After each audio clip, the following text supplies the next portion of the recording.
Pessoal, vamos falar sobre a situação na Ucrânia. Hoje, dia 22 de fevereiro, são 8 horas da manhã aqui no Rio de Janeiro, 1 hora da tarde em Kiev, no momento que eu gravo esse vídeo.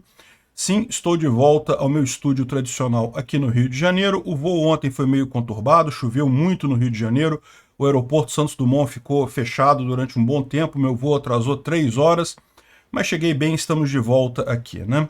E sobre a Ucrânia, os russos estão desesperados com uma nova arma ucraniana que ninguém sabe exatamente o que é ainda.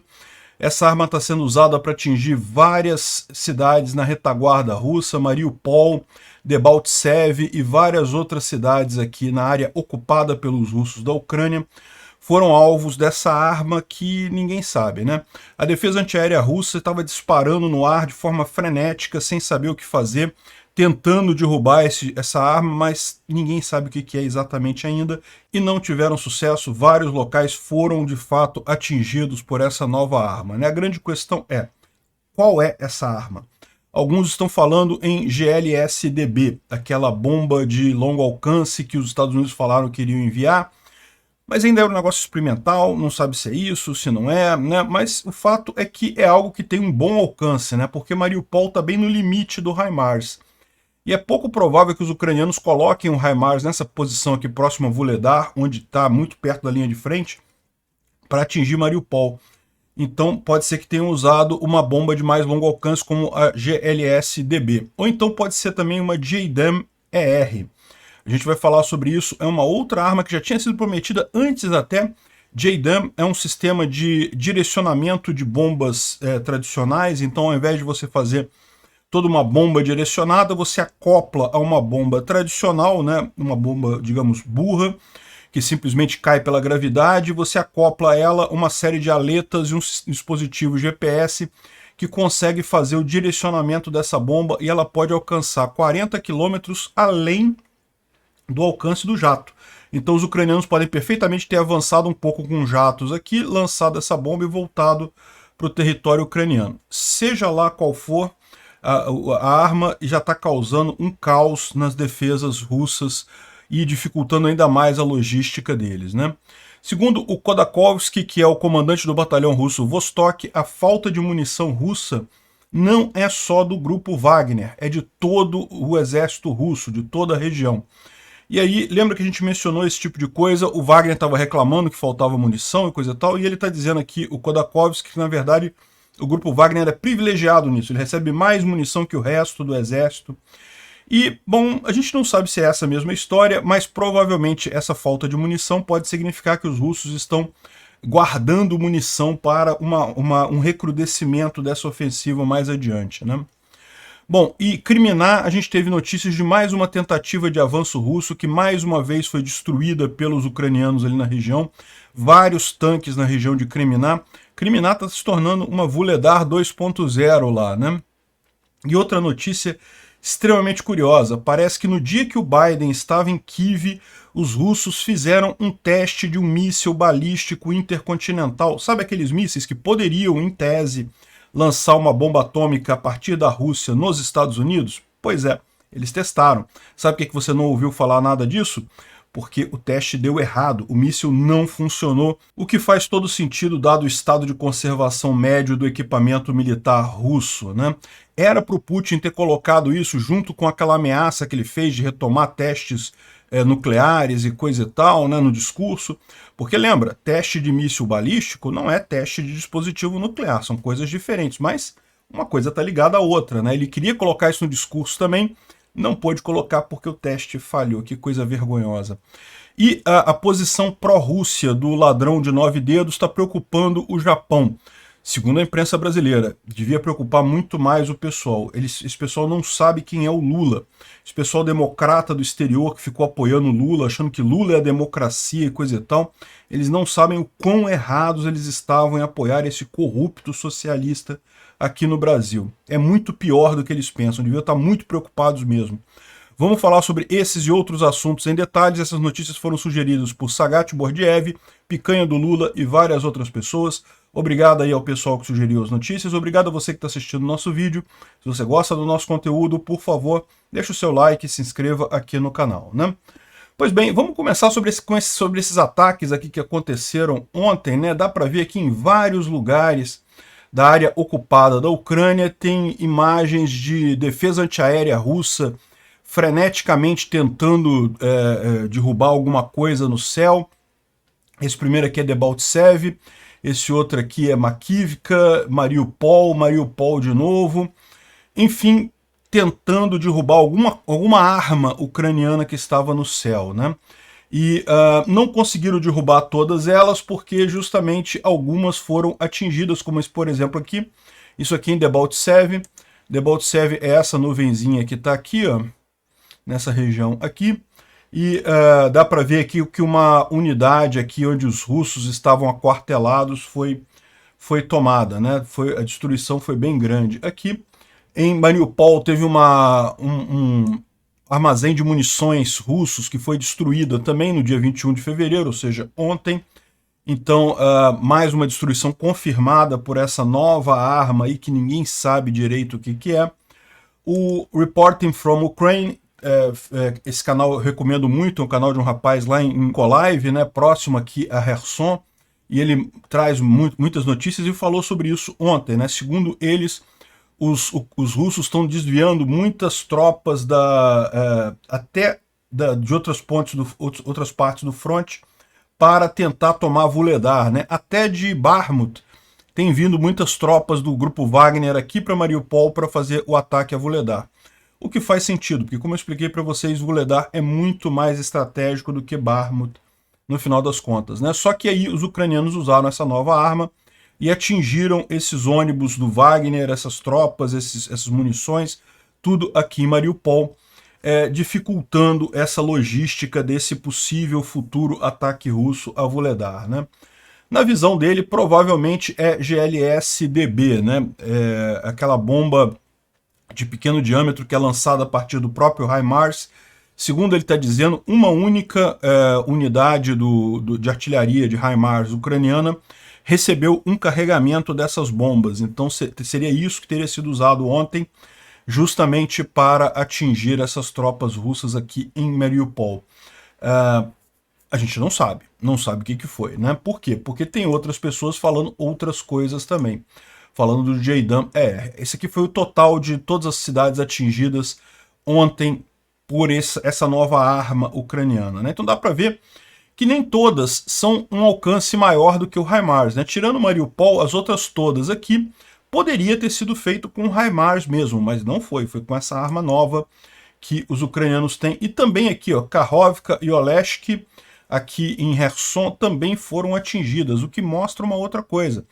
Essa arma não está num local só, não, está em vários locais lá da linha de frente ucraniana, né? E o ministro da Defesa da Ucrânia mencionou que a Ucrânia estava recebendo mísseis de médio alcance capazes de atingir entre 120 e 150 quilômetros, ou seja, ele estava falando sobre o GLS-DB, né?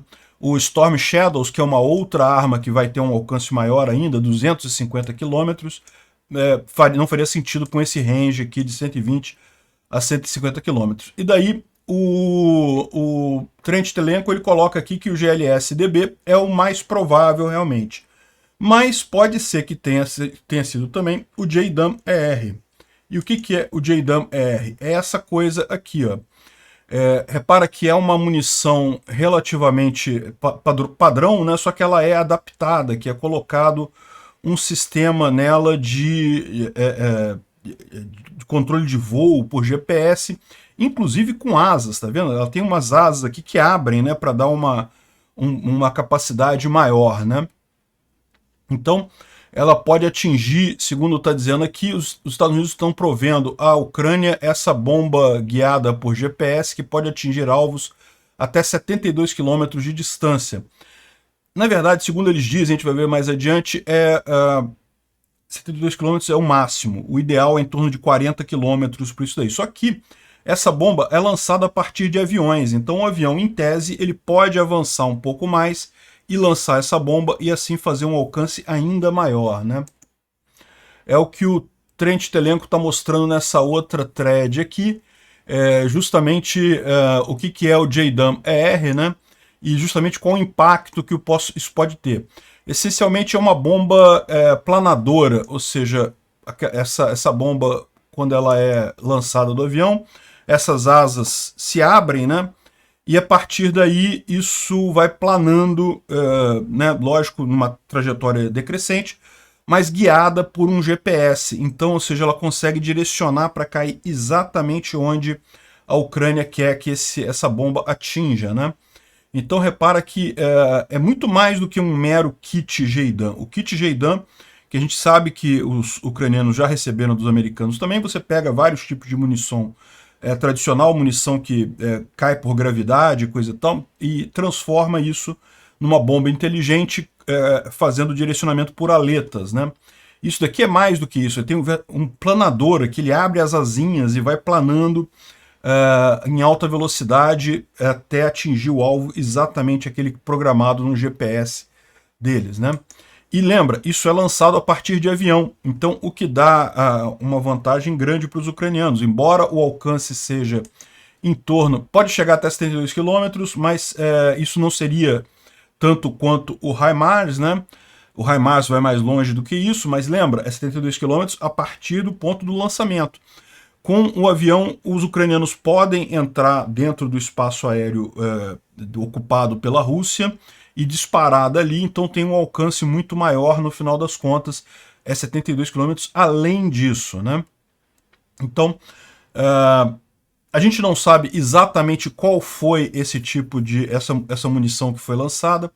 Repara, eles falam aqui que tem vários tipos dessa JDAM-ER, a família JDAM-ER, e todas elas têm uma capacidade muito grande, são bombas grandes, não é coisa pequenininha não. Então, pode ter sido isso também que foi usado nesses ataques de ontem para hoje. Foi algo novo, não tenha dúvida. Dá para ver que o pessoal russo ficou freneticamente aqui tentando derrubar alguma coisa que eles não sabiam o que era. Essa coisa chegou a atingir alguns locais que a gente sabe que atingiu, mas a gente não sabemos ainda exatamente o que é, né? Aparentemente, a principal suspeita ainda é o GLS-DB, mas o pessoal está cogitando a possibilidade de ser esse JDAM-ER, né? O que é excelente aí, mais uma ótima capacidade para o exército ucraniano para bagunçar ainda mais a logística russa, a retaguarda russa, que já é sofrível, com mais esse tipo de arma pode ficar ainda mais complicado, né?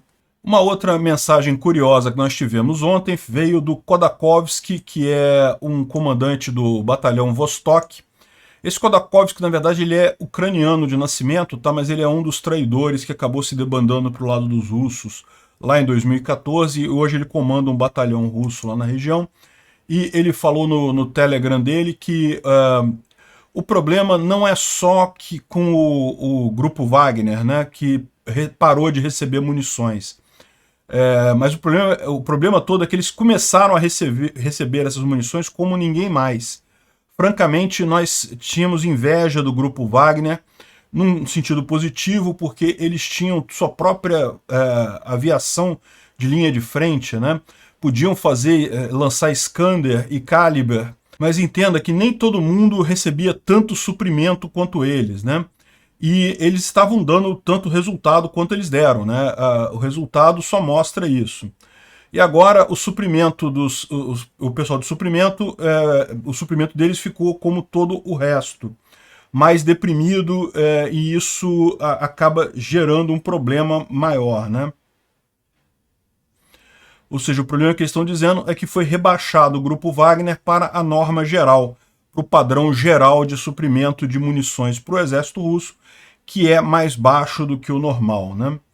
E isso é o mesmo em Vuhledar, né? Em Vuhledar a gente também teve esse problema, ele está em Vuhledar nesse momento, ele faz parte da ofensiva russa que tentou tomar Vuhledar e acabou tendo muitas perdas e coisa e tal. Enfim, ele está dizendo isso daí, que o problema do Wagner não é particular com o Wagner, é geral com o exército russo como um todo, né? E bom, isso pode significar várias coisas, pode significar realmente falta de munição para o exército russo como um todo, mas o mais provável é que signifique uma espécie de racionamento de munição, com os russos tentando fazer algum estoque para permitir um avanço mais rápido, né? é aquele negócio, é melhor você economizar um pouco para ter uma capacidade explosiva mais adiante. Pode ser isso, ou pode ser que esteja faltando mesmo. E por falar em Vuledar, o Tatarigami trouxe aqui uma thread muito interessante falando sobre as estratégias do grupo Wagner, porque segundo ele, ele esteve também em Bakhmut mais cedo nessa guerra, né? Ultimamente ele está em Vuledar, e ele experimentou esse tipo de coisa lá, e ele diz que realmente são técnicas, a questão do grupo Wagner é que ele tem uma capacidade de centralização maior do que do exército russo tradicional. É isso que dá a vantagem do grupo Wagner, né? Então ele está explicando aqui como é que é esse ataque do grupo Wagner, e é muito parecido com o que a gente já viu descrito em outras threads, né, sobre como é que eles fazem, né? Mas ele acrescentou algumas informações interessantes aqui. Primeiro que, antes do ataque propriamente dito, tipicamente o grupo Wagner manda um dronezinho de reconhecimento, isso virou padrão agora na guerra, né? Por que não, né? Um drone, uma coisa tão baratinha, esse drone comercial normal, você consegue enxergar o inimigo por cima. Evidente que eles fazem isso. Todo mundo está fazendo isso nessa guerra. E depois fazem uma salva de artilharia para tentar desestabilizar o fronte aqui ucraniano, né, as defesas ucranianas. E aí em seguida eles entram com aquela estratégia que a gente já mencionou. Deixa eu tirar minha cara daqui. De mandar grupos pequenos de 4 pessoas, com um logo em seguida do outro, né, até tomarem a posição defensiva, né? Só que o que ele fala que é a grande diferença em relação a essa abordagem do grupo Wagner? Ah, o grupo Wagner é meio suicida e coisa e tal. Olha, até mas o que faz diferença no final das contas é justamente a capacidade deles de poderem tomar decisão ali na hora. Quem está tomando a decisão sobre cada pelotão desse, sobre cada agrupamento desse, é um oficial do grupo Wagner ali no local. Ele que está decidindo as coisas, ao passo que os russos tendem a uma visão muito mais hierárquica da coisa, então as ordens vêm muito de cima, de alguém que não está ali no local sabendo exatamente o que está acontecendo. E segundo ele está dizendo aqui, é isso que tem feito diferença em relação do grupo Wagner em relação ao exército russo tradicional. O exército russo tradicional lá em Vuledar estava tentando imitar esse tipo de coisa também. Ou seja, fazer esses pequenos grupamentos, fazendo essa onda humana para tentar tomar a trincheira. Isso dá muita perda, né, em termos de pessoal, mas lembra, a Rússia tem uma população, se não me engano, de 140 milhões de pessoas, ou seja, dá para mobilizar ainda milhões e milhões de pessoas na Rússia, então morrer gente não é o problema, mesmo para o exército tradicional russo. Então, eles mandam esses grupos pequenos, né, mas mesmo assim, o Wagner consegue avançar, o exército tradicional russo não consegue, por quê? Por causa da estrutura hierárquica, como essas ordens estão vindo muito de longe, acaba que o exército não consegue se ajustar ao que está acontecendo no campo e acabam tendo problemas com isso daqui, né? A grande coisa é que justamente a vantagem do grupo Wagner é justamente o fato de ter gente localmente para fazer isso. E, além disso, ele menciona também a questão de armamento mais abundante do que no exército tradicional russo. O grupo Wagner é privado, então não precisa fazer licitação para comprar nada, ele vai no mercado e compra o que precisa.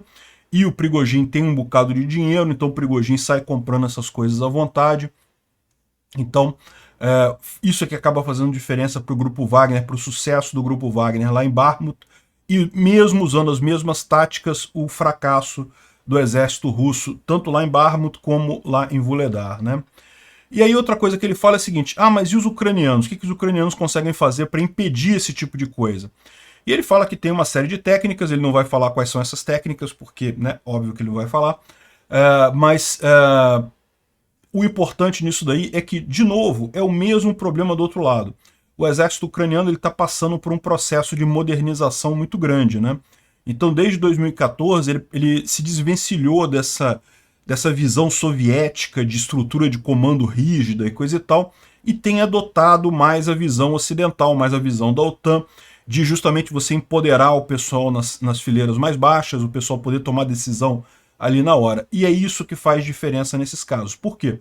Porque, embora uma grande parte do exército ucraniano já tenha migrado para essa nova visão de campo de batalha, nem todos os comandantes, nem todos os oficiais ucranianos já estão em linha com isso. Então você ainda encontra em algumas unidades ucranianas uma visão um pouco mais top-down, né? Uma visão um pouco mais hierárquica da coisa. Isso é normal, nenhum exército você consegue mudar assim, né, do dia para a noite. Isso é um processo cultural que vai levar aí alguns meses, anos, quiçá décadas, né, para realmente acontecer. Está sendo muito premido por essa questão toda da guerra, evidentemente, a coisa está sendo acelerada por conta disso, mas ainda vai levar muito tempo. Então, curiosamente, o que ele fala é que o problema, os ucranianos, onde estão perdendo para esses avanços do Wagner, é justamente porque estão adotando eles próprios uma visão mais estruturada, mais hierárquica de comando, né?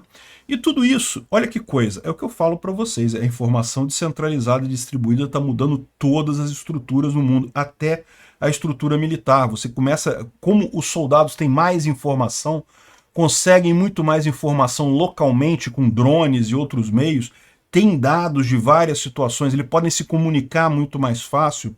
Você começa a ter um soldado na linha de frente com capacidade de tomar decisão muito maior do que o comandante dele. Ah, mas o comandante dele tem uma visão geral do global da guerra, tem informações de muitos outros lugares. É verdade, mas nenhuma informação é perfeita. Ninguém tem 100% da informação para tomar a melhor decisão. À medida que você começa a ter informação descentralizada e distribuída, o pessoal mais próximo da linha de frente tem mais capacidade de estar bem informado do que o cara que está lá atrás.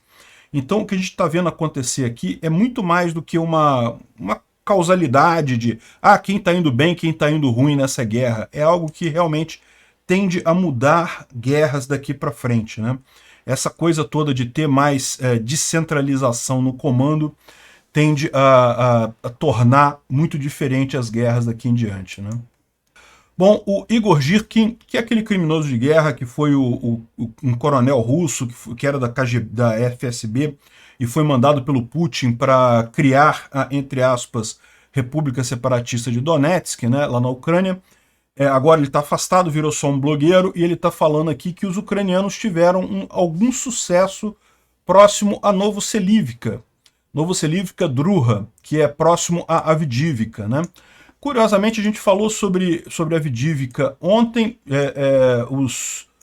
Os russos tomaram Novobarmutivka, ou pelo menos parte da cidade, né? Foi um desdobramento novo que teve aqui.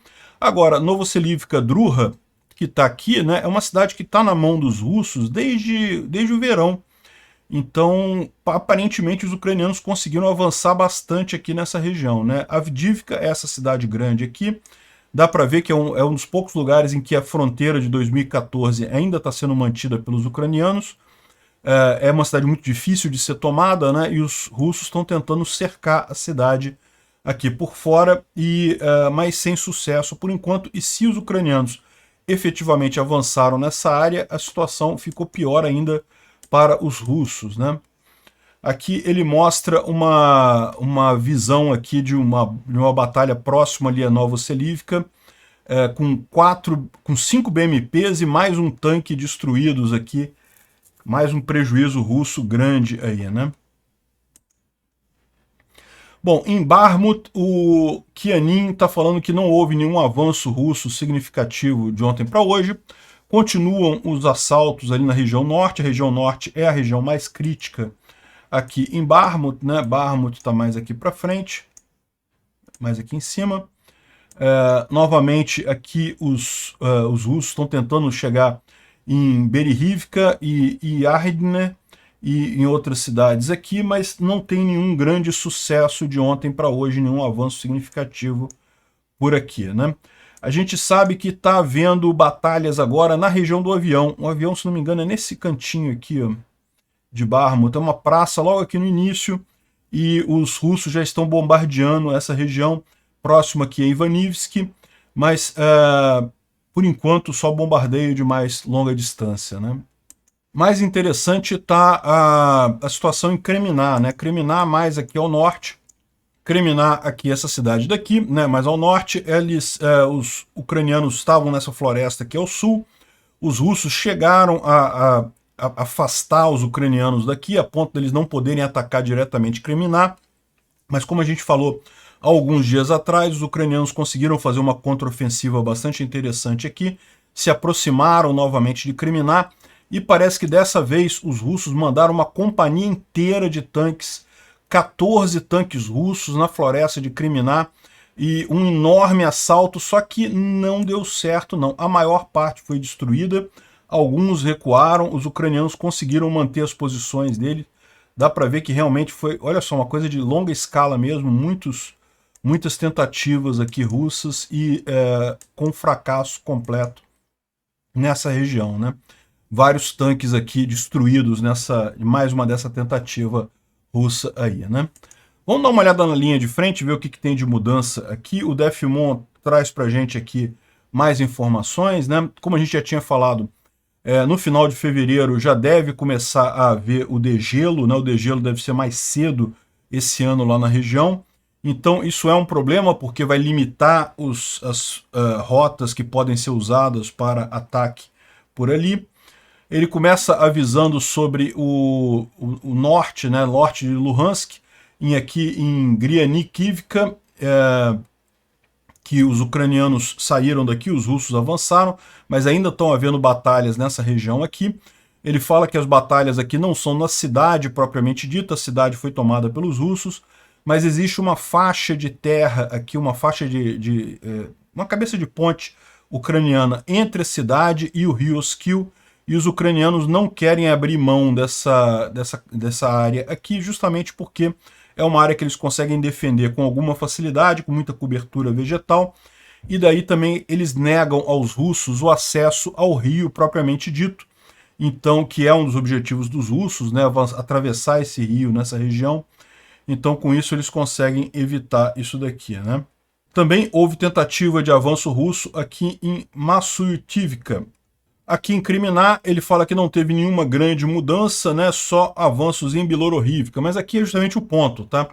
Como eu falei para vocês, por que os russos estão querendo avançar aqui nessa região de floresta aqui? Por quê? Porque eles perceberam que Bilororivka é muito defendida a partir daqui também.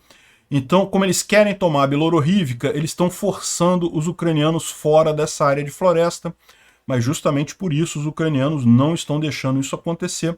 Então segue inalterada essa situação aqui próximo a Bilororivka, né?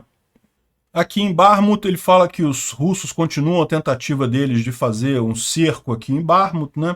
É a mesma situação que a gente tem visto já há algum tempo, mas não tem nenhum desdobramento muito significativo. Ele mostra aqui no mapa que os principais ataques aqui, os principais eixos de ataque Berhivka e Yahidne, esses são os principais focos russos aqui nessa região, né?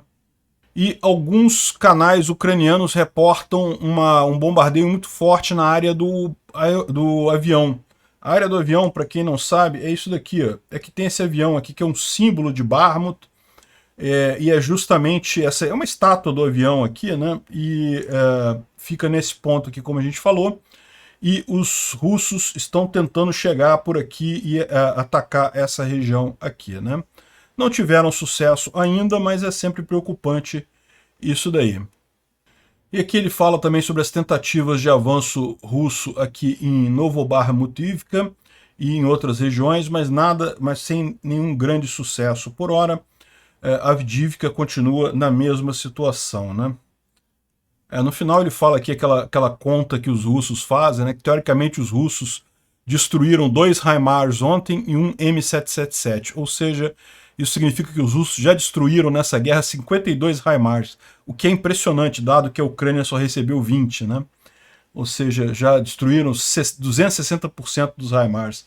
E dos M777, caramba, não tem mais quase nenhum aqui, 94,77%. O pessoal adora exagerar um número lá na Rússia. Bom, o Instituto para o Estudo da Guerra fala principalmente sobre o discurso do Putin de ontem, mas como a gente viu, não teve nada de significativo. O que está havendo uma série de... O que houve foi só mesmo um monte de linhas retóricas de muito tempo, não teve nada de novo significativo. O único ponto novo foi justamente a retirada russa do Strategic Arms Reduction Treaty, ou START, que era um tratado de redução de armas nucleares e coisa e tal. Eu falei ontem que era um tratado de teste nuclear, mas não. Isso daí, esse tratado aqui específico é de redução de armas nucleares, mas ele prevê também inspeções múltiplas entre os países em locais de armazenamento de armas atômicas e coisa e tal. De qualquer forma, o tratado foi suspenso, não foi retirado totalmente pelo Putin, tá? Então é aquele negócio que a gente já tinha falado ontem, de qualquer forma é apenas mais uma bravata nuclear do Putin. Mais uma forma dele dizer que, olha só, tá vendo? Olha só, eu tenho armas nucleares, eu tenho armas nucleares. Olha só, eu tenho armas nucleares. Ele não cansa de falar isso porque ele sabe que não pode fazer mais nada do que isso com as armas nucleares dele, né? Então, o Joe Biden, por outro lado, esteve em Varsóvia ontem, na Polônia, reafirmou o apoio americano à OTAN e à Ucrânia. Então, inclusive, muito interessante o discurso do Biden ontem na Polônia, nós vamos falar sobre isso daqui a pouco. E muitos bloggers militares russos condenaram a falha do Putin em usar o seu discurso para falar alguma coisa diferente, né? Dar um outro nível. Alguns estavam falando em declarar guerra para a Ucrânia, outros falavam em declarar uma operação contra-terrorista contra a Ucrânia, que era um intermediário entre operação militar especial e guerra, né? Enfim, esperavam mais desse discurso. Só que o que a gente vai ver é que, na verdade, qual que era o plano do Putin? O plano do Putin era ter feito um teste de um míssil de cruzeiro balístico, aqueles mísseis enormes que podem atingir os Estados Unidos a partir da Rússia e qualquer outro ponto do globo. Só que o teste deu errado, a gente vai falar disso daqui a pouquinho. Enfim, ele fala também que a OTAN precisa se preparar para a realidade de Belarus, deve cair no controle russo em pouco tempo, a gente falou sobre isso também no vídeo de ontem. E, finalmente, a questão da briga do grupo Wagner, que, embora ele esteja com várias sanções, ele tem conseguido ainda milhões de dólares em lucros, devido principalmente à exploração de ouro na África, né? Ou seja, por hora, as sanções não estão atingindo o grupo Wagner o suficiente. E, bom, como a gente viu aqui, a propaganda das Russettes todas aqui no Brasil e no mundo todo, né, que não, tá vendo, o Putin agora vai usar arma nuclear, tá vendo, agora ele vai. Ele já falou isso 550 milhões de vezes. Não, agora o Putin vai botar arma nuclear na Ucrânia. Ah, não, agora o Putin vai jogar. E eu sempre falo para vocês, não vai, ele não vai fazer isso, ele não é maluco. Ele sabe que no momento que a Rússia usar arma nuclear, a Rússia acaba, é o dia que ele vai acabar a Rússia.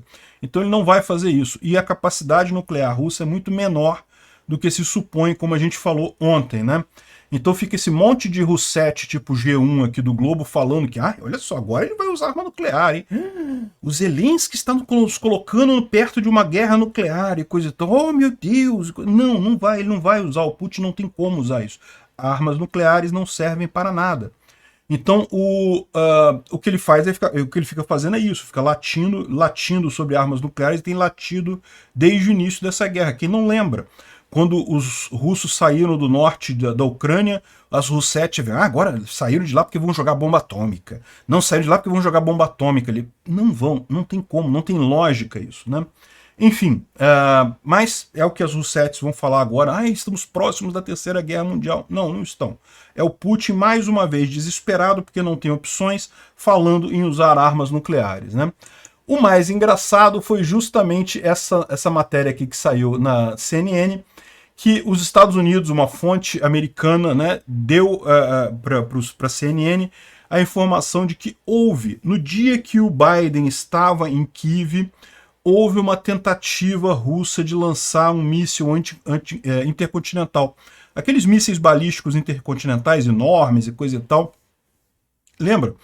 Ontem a gente falou sobre isso, que a Rússia diz que tem um enorme arsenal, falava que tinha 14 mil tanques e coisa e tal, e a grande maioria é tudo um pedaço de ferro enferrujado, apodrecendo em algum quintal aí, em algum lugar da Rússia, da Sibéria. E da mesma forma, os mísseis intercontinentais russos, do grande arsenal atômico que a Rússia tinha lá no passado, em 91 mesmo, o pessoal já falava que a maior parte deles não funcionava, né? E aparentemente o que o Putin queria? Ele queria, no dia que o Biden teve lá em Kiev, né? Ele queria ter feito um teste desse para justamente ele poder, no dia 21, falar desse teste do míssil intercontinental e falar que agora eles vão fazer testes atômicos e coisa e tal. Só que o teste do míssil falhou, o míssil não saiu do silo, não conseguiu sair. O que mostra o nosso ponto que a gente falou ontem. Eu não estou dizendo que os russos não tenham capacidade de lançar uma bomba nuclear e coisa e tal. Se eles consertarem alguma coisa, derem um jeito de fazer alguma coisa, eles conseguem. Mas para pensar. Os caras iam fazer um teste de um míssil intercontinental. Se você fosse o comandante do exército incumbido de fazer um teste que seria um teste para relações públicas, né, para publicidade, isso a gente sabe. O que você faria? Você pegaria um míssil em melhor situação. Você pegaria aquele que está o mais novinho, o mais bem mantido, aquele que você acha que vai funcionar mesmo. Afinal, é para o Putin fazer a propaganda dele, fazer o discurso dele do dia 21 de fevereiro e coisa e tal. Você ia pegar o melhor, o mais bem mantido e coisa e tal. Eles pegaram esse míssil intercontinental, o mais melhores condições de toda a Rússia. E ele falhou. Ou seja, eu estou dizendo com isso que a Rússia não tem condição nenhuma de atingir os Estados Unidos ou a Europa com bombas nucleares. Não, ter condição tem. Eles não vão fazer isso. Não tem, eles sabem que não tem chance nenhuma disso. Mas nem isso eles conseguiram. Que coisa patética esse tipo de situação, né? Tanto que eles tiveram que mais uma vez rever o discurso do Putin, que considerava esse teste de míssil balístico intercontinental, que aliás é um teste que a Coreia do Norte faz várias vezes, lá de lançar míssil e coisa e tal, mas é um míssil vazio, né? É lógico, fazer um teste desse com a arma nuclear é mais complicado. Mas enfim, no final das contas, mais uma falha lá dos russos, e o Putin ficou sem ter nada para falar no discurso dele. Por isso que o discurso dele foi tão vazio e coisa e tal. A única novidade que teve foi esse negócio sobre teste, coisa e tal, que eles podem fazer testes nucleares, que eles vão suspender o tratado.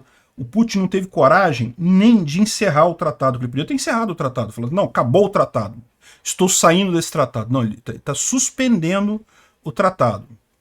Enfim, no final das contas, aqui mostra as várias evidências que eles têm aqui de monitoramento que eles fazem, porque lógico, os Estados Unidos têm monitoramento de todas essas bases russas, né? Como os russos provavelmente têm dos Estados Unidos também, os chineses também, etc. Mas o fato é que vergonhosamente dessa vez falhou, né?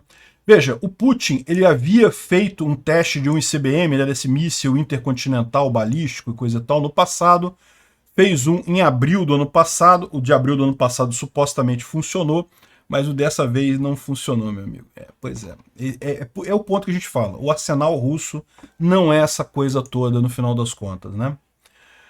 Bom, o general SVR traz algumas informações aqui sobre o discurso do Putin e ele fala que, na verdade, o problema do Putin é que ele, sempre que ele tenta escrever alguma coisa mais radical, mais forte, coisa e tal, tem sempre um conselheiro dele que desaconselha ele aí nesse sentido, porque se ele se comprometer com uma coisa, depois ele tem uma situação mais complicada para ele.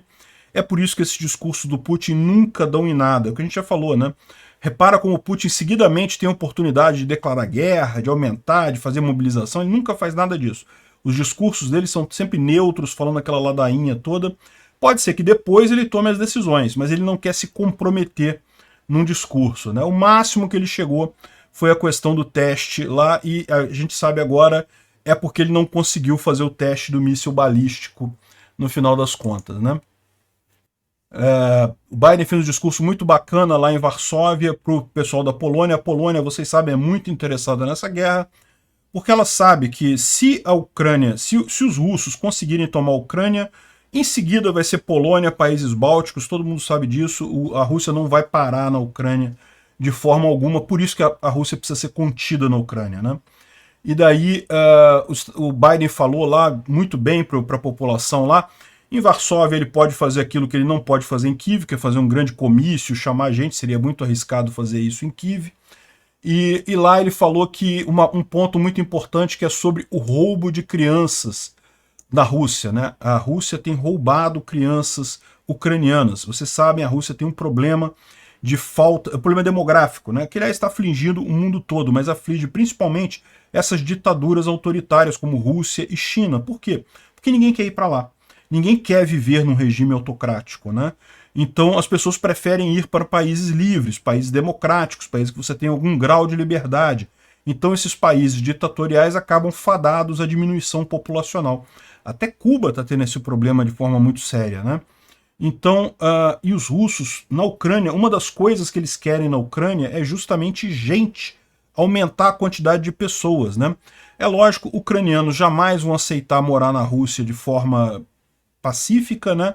Mas crianças podem ser levadas, podem ser treinadas, entre aspas, podem ser reeducadas em russo, né? E os russos têm feito isso. Isso é um absurdo completo, é um crime de guerra, não preciso nem dizer para vocês.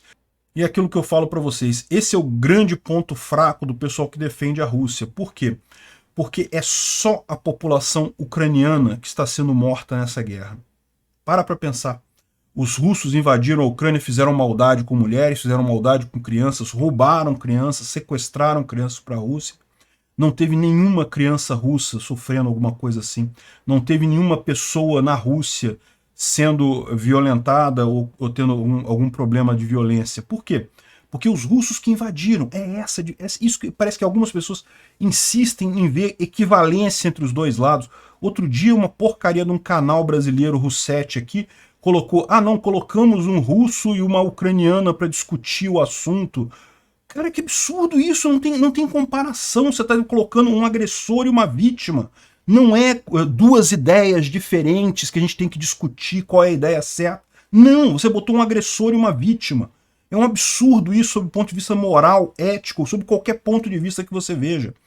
E esse é o ponto. Repara, quem está sofrendo é a população da Ucrânia. A população russa não está sofrendo nada. Outro que não foi convidado para o grande discurso do Putin foi o Prigozhin. Olha aí, mais um que foi deixado de lado nessa história, né? Esse rapaz aqui é o Predator. É aquele rapaz que estava numa trincheira, destruiu um BMP e matou um monte de soldados. Na verdade, a gente ficou sabendo depois que ele matou 6 soldados russos no total naquele movimento, e mais o BMP, então não foi um quadra kill ou um tetra kill, foi um heptakill no final das contas, né? O cara realmente mandou muito bem, né? E é um garoto, por 20 e poucos anos, impressionante.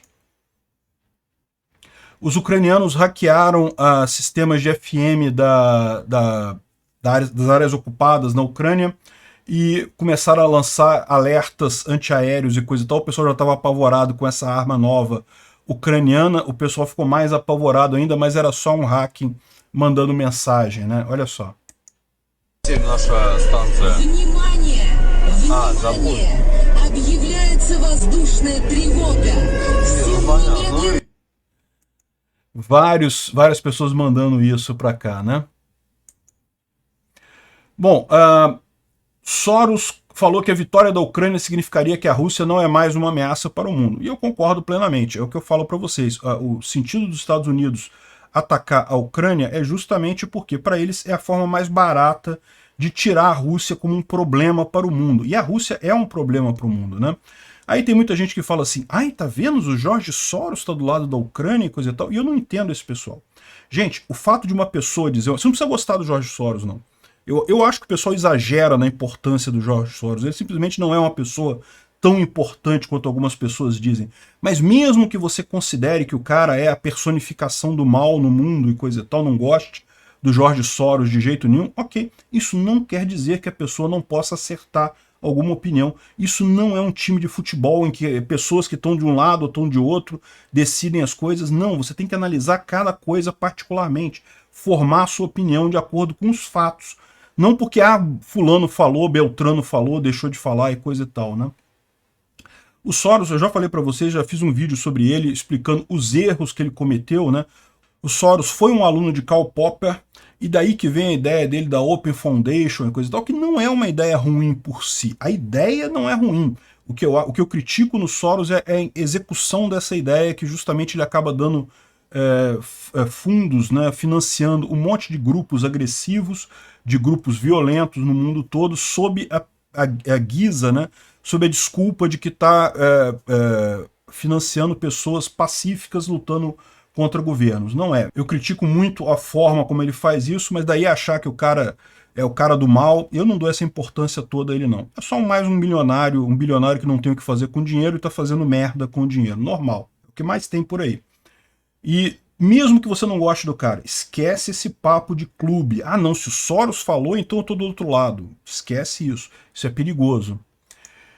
E para você ver a posição aqui, a posição do Lula sobre o larápio dos 9 dedos, sobre a guerra da Ucrânia, preocupa o Japão, porque o Japão está dizendo justamente que o Lula está ficando neutro, e ficar neutro nessa guerra é ficar do lado da Rússia, né? Esse papo de querer paz é justamente você favorecer ao lado russo, porque todo mundo sabe, a Rússia que invadiu a Ucrânia, então quem é que quer paz nessa história? Os russos querem, eles querem ficar com o que eles abocanharam ali, certamente para reconstruir suas forças e atacar novamente mais adiante. Então, não. Paz é simples. A paz é direta e fácil. Tem os 10 passos lá do Zelensky. O primeiro passo é os russos saírem de toda a fronteira ucraniana. Pronto, primeiro passo importante para a paz. Depois é pagamento de reparação, entrega dos criminosos de guerra e garantias de não haver esse tipo de avanço no futuro, enfim, mas o resto a gente discute depois. O primeiro passo é a Rússia sair da fronteira da Ucrânia totalmente, né? O Japão está preocupado e é aquilo que eu falo para vocês. Eu fiquei muito decepcionado com a comunidade internacional que apoiou o Lula nessas eleições. O Lula é um patife, é um canalha, é um ladrão, é um corrupto, socialista, é o cara que se alinha automaticamente a tudo de ruim que há no mundo. Eu não sei de onde a mídia estrangeira tirou a ideia de que Lula é um democrata, a favor da democracia. Não, o Lula é a favor de ditaduras, ele alinha com Maduro, com Cuba, com Venezuela, com o Irã, com a Rússia, lógico, a ligação... O Bolsonaro errou ao fazer ligação com a Rússia, errou ao fazer essa ligação, mas a ligação do Lula com a Rússia é muito mais fundamental, é muito mais básica, num nível muito mais íntimo. E não só isso, Irã, ditaduras da África, o Lula se dá bem com essa turma toda. O pessoal lá de fora está preocupado, devia estar mais preocupado ainda do que está. E, por fim, a Rússia disse que vai oferecer uma proposta na questão de paz na Ucrânia, né? É o que eu falo, se for uma proposta no nível dos 10 passos, primeiro passo, a Rússia sair totalmente da fronteira da Ucrânia, acho razoável ter alguma proposta nesse sentido. Vamos ver o que a Rússia vai falar. O mais provável é que seja um pastel de vento, um monte de nada, um balão de ar, isso daí, né? Obrigado por assistir o vídeo até o final. Além de curtir, compartilhar e se inscrever no canal, considere se tornar patrocinador com valores a partir de R$ 1,99. Clique no botão Seja Membro abaixo para saber as condições e vantagens de patrocinar o canal. Mais informações sobre o nosso projeto, visite nossos sites indicados na tela.